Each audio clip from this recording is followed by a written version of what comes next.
think you're gonna wanna hear this because it's gonna involve saving you money on your next Disney cruise. What is going on, YouTube family? Today's video, we're gonna be going over the 10 different things that I wish I knew before going on my first Disney cruise.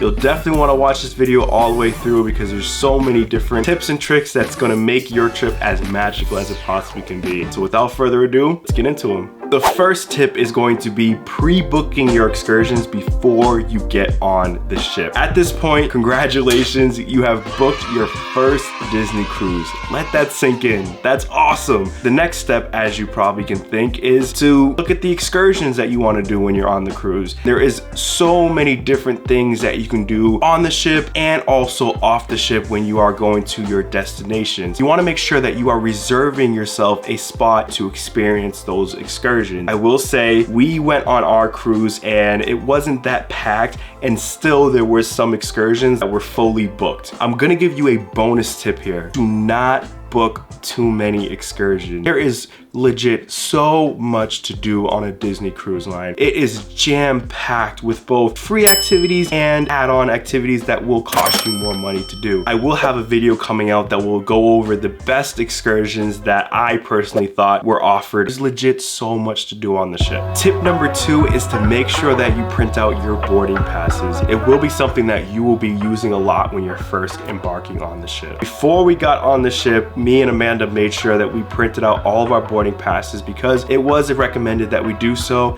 and it was right. We had to use our boarding passes in every station and checkpoint that we had to go through to verify who we were and all of the different itinerary that we had to make your life easier. You want to make sure to have that handy to make that process as smooth as possible. Tip number 3, staying at the Hyatt Regency Hotel in the Orlando airport. So the day's here, you're ready and excited to get on the ship, as you should be. It's an exciting moment because you're gonna be able to experience something so magical and just different that you've never experienced before. The only thing is, where are you going to stay before you get on the ship? Stay at the Hyatt Regency at the hotel. Now, I'm gonna be honest with you. I've been going to Disney for about 11 years of my life, and I never realized those windows that you see in the airport are rooms until Amanda actually showed me. And let me tell you, the room is immaculate. For what we paid about $200 for one night, which is not that bad. It had everything that you could possibly need and some. You had a massive 80-inch TV, and added bonus is that in the morning, we didn't have to get up super early to catch the bus to drive to Port Canaveral to get on the ship. If you can afford to, I highly recommend you do that. Number 4, having the keys to the universe on you at all times. Now, like you when I first got there, you're probably wondering, what the heck is the keys to the universe? Unfortunately, it is not the special privilege that you have when you're on the ship, but what it is that it's simply your room key. But it's not just an ordinary room key. Let me explain. This room key essentially has all of the information that you're gonna need to be able to get on and off the ship and also make purchases. You can also make purchases by giving the cast members your room number and they will charge the card on file. Now, don't be like me. If you've already watched my Disney cruise vlog, you probably know what I'm talking about, where when we were trying to get off of the ship, I somehow lost this bad boy. Of course, I somehow lost my key to the world of the universe. I can't believe I did that. Now, don't worry, don't panic. If you do lose this, they will happily replace it for you, which is probably what I should have did instead of trying to find it. Every member will have their own keys to the universe, and you want to make sure to have this available, which means to give it to the person who is more responsible. In my case was Amanda. Number 5, if you want to play bingo or any activities on the ship,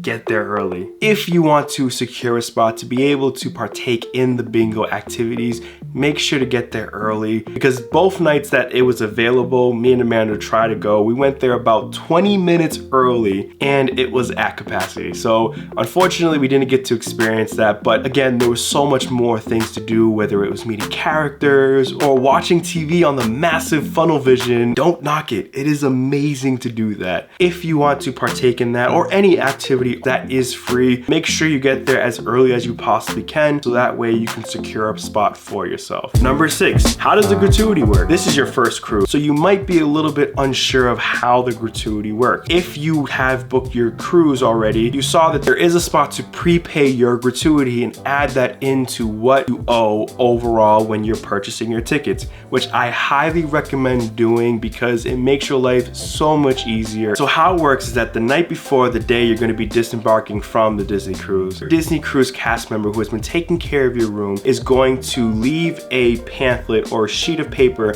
that is going to have all of the different gratuities that you've already prepaid divvied up between all of the amazing cast members who have been taking care of you throughout the cruise, which they are amazing, guys. Like, I am not kidding. They will take care of everything for you. It does not matter what status you are with them. They treated us like we are royalty. Everybody from our servers at our dinner to the people who are taking care of our room, the list goes on. Every Disney Dream Cruise cast member is amazing. So if any one of you guys are watching this video, thank you. And if Disney, if you're watching this video, please give them a raise because they were amazing. Back to the gratuity though. When you get that actual pamphlet, what you're gonna do is you're going to separate each one of those pamphlets, put them into envelopes that have their name on it. Once you already have that all set up, you can go ahead and, depending upon when you are going to get that piece of paper, give them to it at dinner time or the next morning at breakfast time. So that is ultimately how the gratuity works. Number 7, Palo and Remy have a dress code. When you book your Disney cruise, as you probably are aware, it will include your food. Now, there are some opportunities for you to be able to reserve more elegant dining, but of course that is going to cost you some extra money.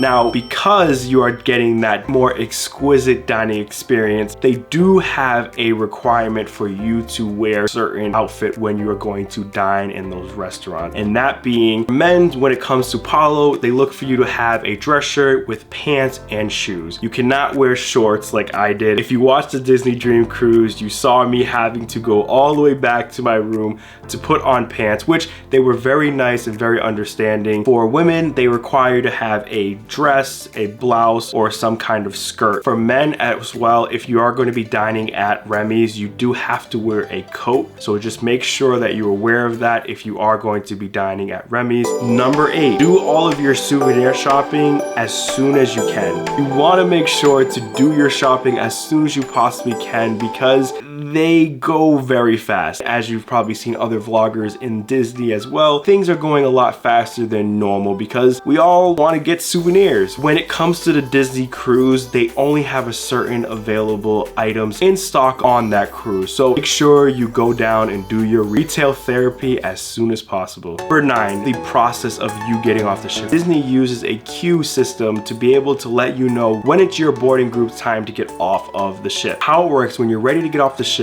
you're going to wake up, open up your Disney Cruise app, you're going to go in and select get a boarding group. When you do so, it is going to get you the next available boarding group for when you can get off the ship. I want to give you an extra tip in this. If you are looking to have breakfast before you get off the ship, I would recommend you possibly waiting a little bit before you actually hit that button. If you end up going to breakfast, for instance, and your boarding group gets called, if you happen to miss that boarding group, you have to unfortunately get a new disembarking group. Tip number 10 is going to be make sure to bring some kind of bag or backpack. It is going to save you so much hassle to be able to have some kind of bag or backpack with you to be able to just put all of your belongings in and wear comfortably when you're on the island or whatever destination that you are going to be at on your cruise, and also have that bag available for you to put things in when you're buying different souvenirs when you are on the island or destination. So I highly recommend doing that, especially if you're going to be doing the bike excursion on the island. It makes it so much easier. If you've watched my Disney cruise vlog, you saw that I actually had to makeshift the bag and carry it on my shoulder, which it worked, but it would have been a lot easier to have that backpack readily available. Now, I know I said I was going to give you 10 tips, but